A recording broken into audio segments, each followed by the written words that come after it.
ಶ್ರೀ ಗಣಪತಿ ಶಾರದಾ ಗುರುಭ್ಯೋ ನಮಃ. ಯತ್ರ ಯೋಗೇಶ್ವರ ಕೃಷ್ಣೋ ಯತ್ರ ಪಾರ್ಥೋ ಧನುರ್ಧರಃ ತತ್ರ ಶ್ರೀ ವಿಜಯ ಭೂತಿರ್ಧ್ರುವ ನೀತಿರ್ಮತಿರ್ಮಮ. ಶ್ರೋತೃಗಳಿಗೆ ಶ್ರೀ ಅಳಸಿಂಗರಾಚಾರ್ಯ ವಿರಚಿತ ಶ್ರೀ ವ್ಯಾಸ ಮಹರ್ಷಿ ಪ್ರಣೀತ ಶ್ರೀಮನ್ ಮಹಾಭಾರತದ ಭೀಷ್ಮ ಪರ್ವದಲ್ಲಿ ದ್ವಂದ್ವ ಯುದ್ಧವು ಎಂಬ 111ನೆಯ ಅಧ್ಯಾಯಕ್ಕೆ ಸ್ವಾಗತ. ರಾಜೇಂದ್ರ, ಕೇಳು. ಸಾತ್ಯಕಿಯು ಯುದ್ಧ ಕವಚವನ್ನು ಧರಿಸಿ ಭೀಷ್ಮನಿಗೆ ಎದುರಾಗಿ ಬರುವುದನ್ನು ಕಂಡು ಅಶ್ವಶೃಂಗಿಯು ಬಂದು ಅವನನ್ನು ತಡೆದನು. ಒಡನೆಯೇ ಸಾತ್ಯಕಿಯು ಕೋಪದಿಂದ ನಗುತ್ತಾ ಆ ರಾಕ್ಷಸನನ್ನು 9 ಬಾಣಗಳಿಂದ ಹೊಡೆದನು. ಇದೇ ಸಮಯದಲ್ಲಿ ಆ ರಾಕ್ಷಸನು 9 ಬಾಣಗಳನ್ನು ಪ್ರಯೋಗಿಸಿ ಸಾತ್ಯಕಿಯನ್ನು ಬಹಳವಾಗಿ ನೋಯಿಸಿದನು. ಒಬ್ಬರಿಗೊಬ್ಬರು ಹೀಗೆ ಮೇಲೆ ಮೇಲೆ ಬಾಣಗಳನ್ನು ಪ್ರಯೋಗಿಸುತ್ತಿರುವಾಗ ರಾಕ್ಷಸನು ಬಹಳ ಕೋಪಗೊಂಡು ಕೆಲವು ತೀಕ್ಷ್ಣ ಬಾಣಗಳಿಂದ ಸಾತ್ಯಕಿಯನ್ನು ಹೊಡೆದು ಸಿಂಹನಾದ ಮಾಡಿದನು. ಸಾತ್ಯಕಿಗೆ ಅದರಿಂದ ಬಹಳ ನೋವಾದರೂ ಧೈರ್ಯವನ್ನು ಬಿಡದೆ ನಗುತ್ತಾ ಅವನು ಸಿಂಹನಾದವನ್ನು ಮಾಡಿದನು. ಇದೇ ಸಮಯದಲ್ಲಿ ಭಗದತ್ತನು ಮುಂದೆ ಬಂದು ಅಂಕುಶಗಳಿಂದ ಮದದಾನೆಯನ್ನು ತಿವಿದು ರೇಗಿಸುವಂತೆ ಆ ಸಾತ್ಯಕಿಯನ್ನು ಬಾಣಗಳಿಂದ ಹೊಡೆದನು. ಆಗ ಸಾತ್ಯಕಿಯ ಕ್ರೋಧವು ರಾಕ್ಷಸನನ್ನು ಬಿಟ್ಟು ಭಗದತ್ತನ ಮೇಲೆ ತಿರುಗಿತು. ಭಗದತ್ತನ ಮೇಲೆ ಬಾಣಗಳನ್ನು ಬಿಡಲಾರಂಭಿಸಿದನು. ಆಗ ಭಗದತ್ತನು 100 ಅಲಗುಗಳುಳ್ಳ ಒಂದು ಭಲ್ಲಾಯುಧದಿಂದ ಸಾತ್ಯಕಿಯ ಕೈಯಲ್ಲಿದ್ದ ದೊಡ್ಡ ಬಿಲ್ಲನ್ನು ಕತ್ತರಿಸಿ ಕೆಡಕಿದನು. ಒಡನೆಯೇ ಸಾತ್ಯಕಿಯು ಬೇರೊಂದು ಬಿಲ್ಲನ್ನು ಕೈಗೆತ್ತಿಕೊಂಡು ಭಗದತ್ತನ ಮೇಲೆ ಬಾಣಗಳನ್ನು ಬಿಡುತ್ತಿದ್ದನು. ಆ ಬಾಣದಿಂದ ಬಹಳವಾಗಿ ನೊಂದ ಭಗದತ್ತನು ಕೋಪದಿಂದ ಕಡೆಬಾಯಿಗಳನ್ನು ನೆಕ್ಕುತ್ತಾ ಸುವರ್ಣ ವೈಢೂರ್ಯಗಳಿಂದ ಅಲಂಕೃತವಾದ ಮತ್ತು ದೃಢವಾದ ಒಂದು ಉಕ್ಕಿನ ಶಕ್ತಿಯನ್ನು ಸಾತ್ಯಕಿಯ ಮೇಲೆ ಬೀಸಿದನು. ಯಮದಂಡಕ್ಕೆ ಸಮಾನವಾಗಿದ್ದ ಆ ಶಕ್ತಿಯು ಬರುವಾಗಲೇ ಸಾತ್ಯಕಿಯು ಅದನ್ನು ಬಾಣಗಳಿಂದ 2 ತುಂಡಾಗಿ ಭೇದಿಸಿ ಕೆಡಹಿದನು. ಆಕಾಶದ ಕೊಳ್ಳಿಯು ತೇಜೋಹೀನವಾಗಿ ಕೆಳಗೆ ಬೀಳುವಂತೆ ಅದು ಕಾಂತಿಗುಂದಿ ವಿಫಲವಾಗಿ ಬಿದ್ದಿತು. ಭಗದತ್ತನ ಶಕ್ತಿಯು ಮುರಿದು ಬಿದ್ದುದನ್ನು ನೋಡಿ ನಿನ್ನ ಮಗನಾದ ದುರ್ಯೋಧನನು ದೊಡ್ಡ ರಥಸೈನ್ಯದೊಡನೆ ಬಂದು ಸಾತ್ಯಕಿಯನ್ನು ಆವರಿಸಿಕೊಂಡನು. ಆಗ ದುರ್ಯೋಧನನು ತನ್ನ ತಮ್ಮಂದಿರನ್ನೆಲ್ಲ ನೋಡಿ ಕೋಪದಿಂದ, ಎಲೈ ಸಹೋದರರೇ, ಈಗ ಸಾತ್ಯಕಿಯು ಯುದ್ಧರಂಗದಿಂದ ಬದುಕಿ ಹೋಗದಂತೆ ನೀವೆಲ್ಲರೂ ಪ್ರಯತ್ನಿಸಬೇಕು. ನಮ್ಮ ರಥಗಳ ಸುತ್ತಿನಲ್ಲಿ ಸಿಕ್ಕಿಬಿದ್ದ ಅವನು ಇಲ್ಲಿಂದ ಬದುಕಿ ಹೋಗಲು ಅವಕಾಶ ಕೊಡಬಾರದು. ಈಗ ನಾವು ಇವನೊಬ್ಬನನ್ನು ಕೊಂದು ಬಿಟ್ಟರೆ ಪಾಂಡವರ ದೊಡ್ಡ ಸೈನ್ಯವನ್ನೆಲ್ಲ ಕೊಂದಂತೆಯೇ ಎಂದನು. ದುರ್ಯೋಧನನ ಈ ಮಾತಿಗೆ ಸಮ್ಮತಿಸಿ ನಿನ್ನ ಕಡೆಯ ಮಹಾರಥರೆಲ್ಲರೂ ಭೀಷ್ಮನಿಗೆ ಎದುರಾಗಿ ಬರುತ್ತಿದ್ದ ಆ ಸಾತ್ಯಕಿಯನ್ನು ತಡೆದು ಅವನೊಡನೆ ಯುದ್ಧವನ್ನು ಆರಂಭಿಸಿದರು.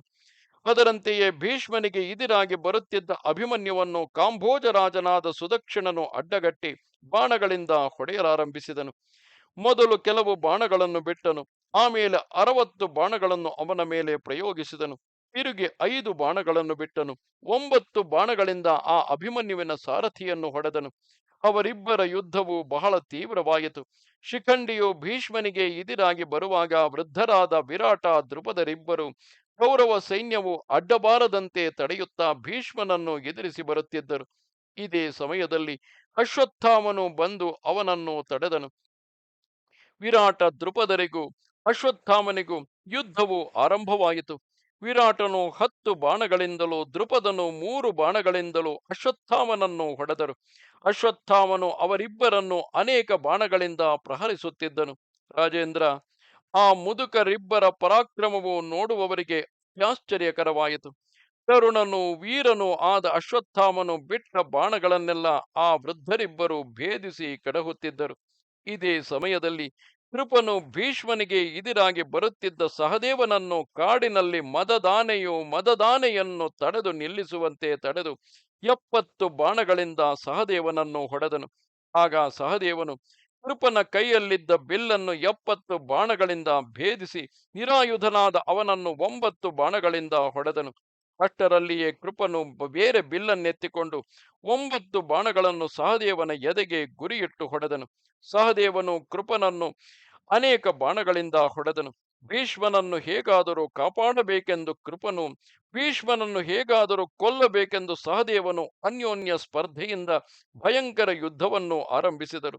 ಮತ್ತೊಂದು ಕಡೆಯಲ್ಲಿ ಭೀಷ್ಮನಿಗೆ ಎದುರಾಗಿ ಬರುತ್ತಿದ್ದ ನಕುಲನನ್ನು ನಿನ್ನ ಮಗನಾದ ವಿಕರ್ಣನು ತಡೆದನು. ಆಗ ವಿಕರ್ಣನು 60 ಬಾಣಗಳಿಂದ ನಕುಲನನ್ನು ಹೊಡೆಯಲು ನಕುಲನು 77 ಬಾಣಗಳನ್ನು ನಿನ್ನ ಮಗನ ಮೇಲೆ ಬಿಟ್ಟನು. ಅವರಿಬ್ಬರು ಭೀಷ್ಮನಿಗಾಗಿ ಎರಡು ಗೂಳಿಗಳಂತೆ ಒಬ್ಬರನ್ನೊಬ್ಬರು ಹೊಡೆಯುತ್ತಿದ್ದರು. ಇನ್ನೊಂದು ಕಡೆಯಲ್ಲಿ ಭೀಷ್ಮನನ್ನು ಕೊಲ್ಲುವುದಕ್ಕಾಗಿ ಘಟೋತ್ಕಚನು ನಿನ್ನ ಸೈನ್ಯವನ್ನೆಲ್ಲ ಧ್ವಂಸ ಮಾಡುತ್ತಾ ಬರುತ್ತಿದ್ದುದನ್ನು ಕಂಡು ದುರ್ಮುಖನು ಅವನನ್ನು ಬಂದು ತಡೆದನು. ಆಗ ಘಟೋತ್ಕಚನು ದುರ್ಮುಖನ ಎದೆಯ ಮೇಲೆ ಅಪ್ಪಳಿಸಿದನು. ದುರ್ಮುಖನು ಆ ಹಿಡಿಂಬ ಪುತ್ರನ ಮೇಲೆ 60 ಬಾಣಗಳನ್ನು ಬಿಟ್ಟು ಸಂತೋಷದಿಂದ ಸಿಂಹನಾದ ಮಾಡಿದನು. ಇನ್ನೊಂದು ಕಡೆಯಲ್ಲಿ ಭೀಷ್ಮ ವಧಕ್ಕಾಗಿ ಮುಂದೆ ಬಿದ್ದು ಬರುತ್ತಿದ್ದ ದೃಷ್ಟದ್ಯುಮ್ನನನ್ನು ಹಾರ್ದಿಕ್ಯನು ತಡೆದು ನಿಲ್ಲಿಸಿ 5 ಉಕ್ಕಿನ ಬಾಣಗಳಿಂದ ಮೊದಲು ಅವನನ್ನು ಹೊಡೆದನು. ತಿರುಗಿ ಎಲ, ನಿಲ್ಲು ನಿಲ್ಲು ಎಂದು ಹೇಳುತ್ತಾ 50 ಬಾಣಗಳನ್ನು ಅವನ ಮೇಲೆ ಬಿಟ್ಟನು. ದೃಷ್ಟದ್ಯುಮ್ನನು ಅವೊಂದಕ್ಕೂ ಎದೆಗುಂದದೆ ತೀಕ್ಷ್ಣವಾದ 9 ಬಾಣಗಳಿಂದ ಹಾರ್ದಿಕ್ಯನನ್ನು ಹೊಡೆದನು. ಭೀಷ್ಮನನ್ನು ಉದ್ದೇಶಿಸಿಯೇ ಅವರಿಬ್ಬರಿಗೂ ಪ್ರಬಲ ಯುದ್ಧವು ಆರಂಭವಾಯಿತು. ಇಂದ್ರವೃತ್ರರಂತೆ ಇಬ್ಬರು ಹೋರಾಡುತ್ತಿದ್ದರು. ಹಾಗೆಯೇ ಇನ್ನೊಂದು ಕಡೆಯಲ್ಲಿ ಭೀಷ್ಮನಿಗೆ ಇದಿರಾಗಿ ಬರುತ್ತಿದ್ದ ಭೀಮನನ್ನು ಕಂಡು ಭೂರಿಶ್ರವಸ್ಸು ವೇಗದಿಂದ ಬಂದು ಎಲ, ನಿಲ್ಲು ನಿಲ್ಲು ಎಂದು ಹೇಳುತ್ತಾ ಒಂದು ತೀಕ್ಷ್ಣ ಬಾಣವನ್ನು ಭೀಮನ ಎದೆಗೆ ಗುರಿಯಿಟ್ಟು ಹೊಡೆದನು. ಎದೆಯಲ್ಲಿ ನಾಟಿದ ಆ ಬಾಣದಿಂದ ಭೀಮನು ಷಣ್ಮುಖನ ಮಹೋಗ್ರ ಶಕ್ತಿಯಿಂದ ನಾಟಲ್ಪಟ್ಟು ಕ್ರೌಂಚ ಪರ್ವತದಂತೆ ಕಾಣುತ್ತಿದ್ದನು. ಹೀಗೆ ಅವರಿಬ್ಬರು ಸೂರ್ಯನಂತೆ ಪ್ರಕಾಶಿಸುತ್ತಾ ಒಳ್ಳೆ ಸಾಣೆ ಹಿಡಿದ ಬಾಣದಿಂದ ಒಬ್ಬರನ್ನೊಬ್ಬರು ಹೊಡೆಯುತ್ತಿದ್ದರು. ಭೀಮನು ಭೀಷ್ಮನನ್ನು ಕೊಲ್ಲುವುದಕ್ಕಾಗಿಯೂ ಭೂರಿಶ್ರವಸ್ಸು ಆ ಭೀಷ್ಮನನ್ನು ರಕ್ಷಿಸುವುದಕ್ಕಾಗಿಯೂ ಅನ್ಯೋನ್ಯ ಸ್ಪರ್ಧೆಯಿಂದ ಪ್ರಯತ್ನಪಟ್ಟು ಹೋರಾಡುತ್ತಿದ್ದರು. ಮತ್ತೊಂದು ಕಡೆಯಲ್ಲಿ ಭೀಷ್ಮನಿಗೆ ಇದಿರಾಗಿ ದೊಡ್ಡ ಸೇನೆಯೊಡನೆ ಬರುತ್ತಿದ್ದ ಯುಧಿಷ್ಠಿರನನ್ನು ದ್ರೋಣನು ತಡೆದು ನಿಲ್ಲಿಸಿದನು. ಮೇಘಧ್ವನಿಯಂತಿರುವ ದ್ರೋಣನ ರಥಘೋಷವನ್ನು ಕೇಳಿದೊಡನೆಯೇ ಯುಧಿಷ್ಠಿರನೊಡನೆ ಬರುತ್ತಿದ್ದ ಪ್ರಭದ್ರಕ ಸೇನೆಗಳೆಲ್ಲವೂ ನಡುಗಿ ಹೋದವು.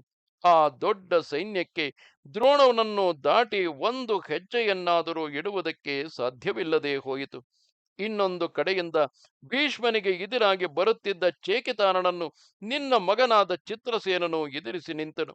ಅವರಿಬ್ಬರಿಗೂ ಪ್ರಬಲ ಯುದ್ಧವಾಯಿತು. ಮತ್ತೊಂದು ಕಡೆಯಲ್ಲಿ ಭೀಷ್ಮನಿಗೆ ಎದುರಾಗಿ ಬರುತ್ತಿದ್ದ ಅರ್ಜುನನನ್ನು ದುಶ್ಯಾಸನನು ತನ್ನ ಸರ್ವ ಪ್ರಯತ್ನದಿಂದ ತಡೆದರು. ನಿನ್ನ ಮಗನ ಸೇನೆಯನ್ನು ಅರ್ಜುನನು ಧ್ವಂಸ ಮಾಡುತ್ತಾ ಆ ದುಶ್ಯಾಸನನನ್ನು ಹಿಂತಿರುಗುವಂತೆ ಮಾಡಿದನು. ಆದರೆ ದುಶ್ಯಾಸನನು ಅರ್ಜುನನ ಕೈಯಿಂದ ಭೀಷ್ಮನು ಸಾಯದಂತೆ ತಪ್ಪಿಸುವುದಕ್ಕಾಗಿ ತನ್ನ ಸರ್ವಶಕ್ತಿಯಿಂದ ಪಾರ್ಥನನ್ನು ಮುಂದೆ ಬಿಡದೆ ತಡೆಯುತ್ತಿದ್ದನು. ಆದರೇನು, ನಿನ್ನ ಮಗನ ಸೇನೆಯೆಲ್ಲ ಪಾಂಡವರ ಕಡೆಯ ರಥಿಕರಿಂದ ಚದರಿಸಲ್ಪಟ್ಟು ಅಲ್ಲಲ್ಲಿ ಅಡಗುತ್ತಿದ್ದಿತು. ಇದು 111ನೆಯ ಅಧ್ಯಾಯವು. ನಮಸ್ತೆ ಶಾರದೆ ದೇವಿ, ಕಾಶ್ಮೀರ ಪುರವಾಸಿನಿ, ತ್ವಾಮಹಂ ಪ್ರಾರ್ಥೆಯೇ ನಿತ್ಯಂ, ವಿದ್ಯಾದಾನಂಚ ದೇಹಿಮೆ. ನಮಸ್ಕಾರ.